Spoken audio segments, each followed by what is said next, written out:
local control is the most important part of siting data centers, where they're going to go, including the environmental needs, whether it's air cooling or water cooling. But today, our electricity prices are 100% being driven by the future need for electricity for these hyperscale data centers.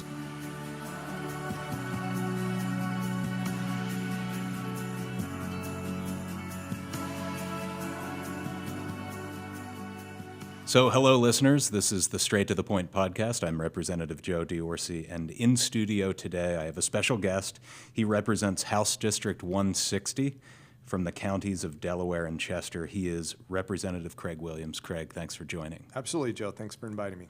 So, we have a pretty momentous thing to discuss today. Certainly, data centers are a big topic in Pennsylvania, dating back to the Energy Summit in Pittsburgh, where I attended. Certainly an acute issue in my district. You're tackling the issue. Just by way of background, the things that I've been saying to my constituents, because it does seem that these are incoming, is we got to protect consumers in the area of power, water, in the instance that they're water cooled, and then just making sure that we keep it locally controlled as opposed to state bureaucrats and departments creating a one-size-fits-all framework.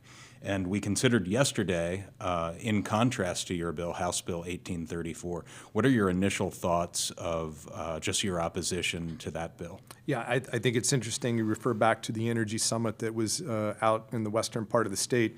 That was kind of the beginning of a statewide conversation about the power needs that we know are coming. I've been working on this for years. I'm on the Energy Supply Task Force of the National Conference of State Legislatures. I sit on the Executive Committee of the National Council on Electricity Policy, which is a NARUC function. And as you know, I'm an energy attorney. I've been working on this for years, and we've known that this moment was coming. My principal policy objective is to take care of the electricity needs because you're exactly right. Local control is the most important part of siting data centers, where they're going to go, including the environmental needs, whether it's air cooling or water cooling. But today, our electricity prices are 100% being driven by the future need for electricity for these hyperscale data centers. I don't typically mess around too much with what I call retail data centers, the smaller ones that are coming to our communities. It's the Google, the Meta, the AWS, and XAI that are going to need gigawatts worth of new electricity.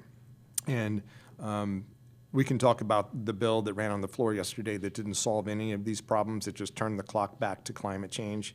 But we have to solve the power problem immediately because we're already paying the price. Just by way of a very small illustration, on your electricity bill, you pay for your utility costs. That's the poles and wires that bring electricity from your house. Those are unavoidable costs, and they're usually fairly stagnant with the exception of what inflation may do. Then you pay two more components of your electricity bill. The actual energy you use, and that's in the energy marketplace, which right now is trending up very, very quickly.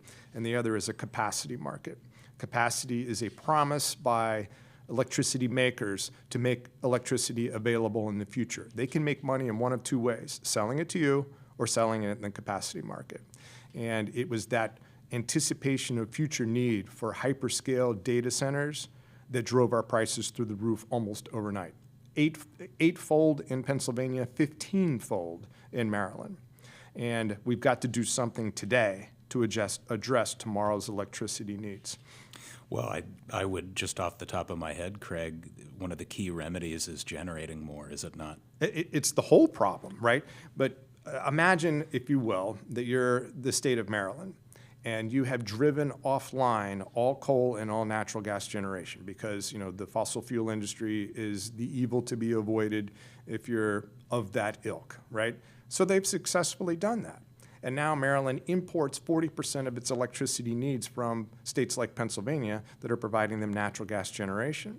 So the question first is, are you going to continue policies that make it impossible to build in your state?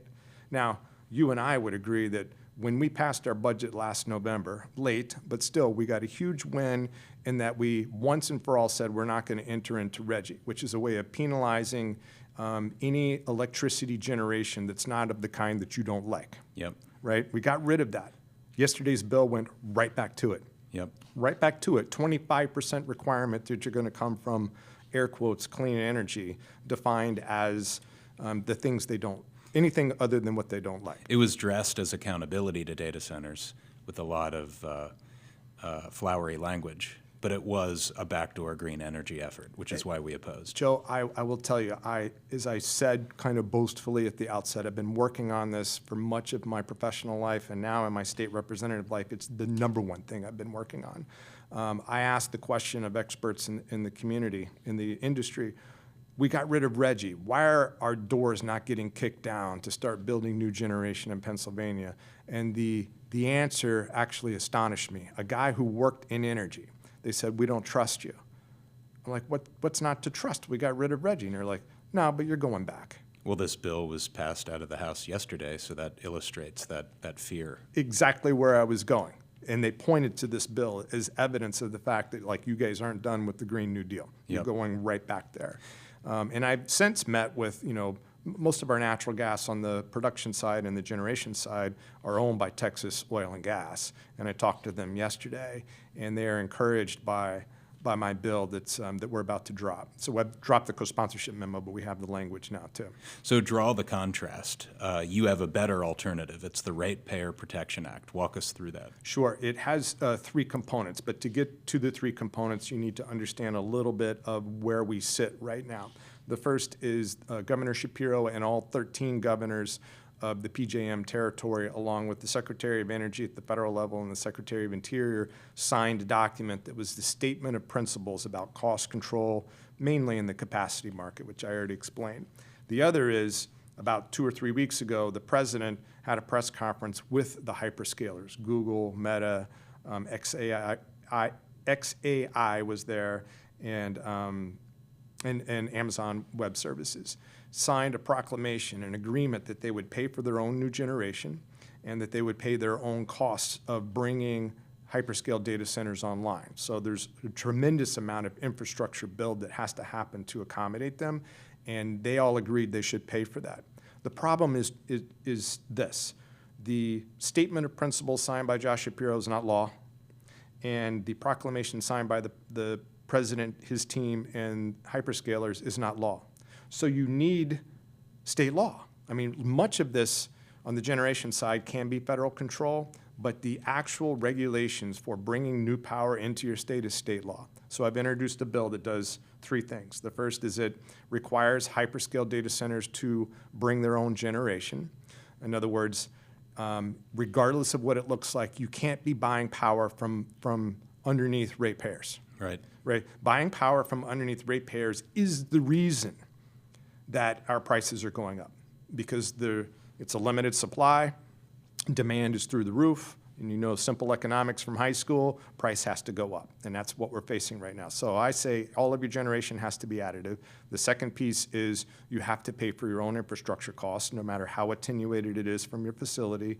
And the third piece is something that's fairly unique, which is to require our utilities to start engaging in long-term power purchase agreements with Pennsylvania Generation.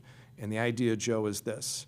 If we're going to make most of the electricity for PJM and be the #3 exporter in the country, Pennsylvanians ought to benefit first. Yeah. This plan, as you cited Governor Shapiro, a Democrat, President Trump, obviously a Republican, this encapsulates the best of both worlds. And on the ground in the 47th, it encapsulates their wishes as well. What we saw yesterday is errant to what anyone with sense is saying. I mean, we need to protect our ratepayers, our consumers. But is that right? You've addressed Governor Shapiro's concerns. You're right in line with President Trump's concerns? Absolutely. And I want to add, before I answer your question directly, that the end of my bill says nothing in our state law would impede municipalities' ability to determine for themselves whether or not they have a data center, right? So you and I have been in lockstep on that, which is whether or not whether it's a small retail-sized data center or a hyperscale data center coming to your neighborhood, you should have some say over it, just like it's a shopping center, right? Nothing in this bill would require them to be built there. But you're exactly right. And I said this on the floor yesterday in opposition to this bill. The governor himself in the budget address gave us 4 principles on how we are to be governing data centers. My bill addresses all 4 pieces of that. The bill that we ran yesterday did not.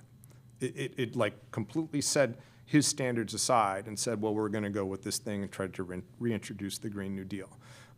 There's nobody in the sector that saw that as a serious effort. Nobody.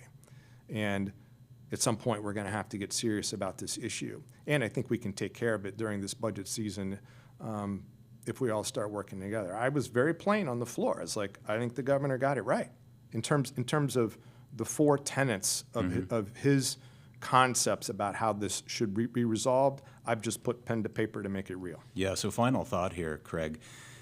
The namesake, Ratepayer Protection Act. Your ultimate goal here is to protect ratepayers of the Commonwealth. It's been said several times, you know, these data centers are coming, it's going to happen, but the number one thing we have to protect is that their electricity costs are kept in check. Joe, That's the goal. I am going to take that point and then elevate it on steroids, because I said this at a press conference in Maryland when the House of Delegates brought me down there to speak. It's not just that I'm protecting ratepayers. If we build more generation in Pennsylvania, we can be the ones supplying data centers in neighboring states. This is an economic opportunity for Pennsylvania like we haven't seen since the industrialization of the state. This is the kind of thing that perhaps allows you and me to start eliminating property tax. I mean, I'm from Alaska originally.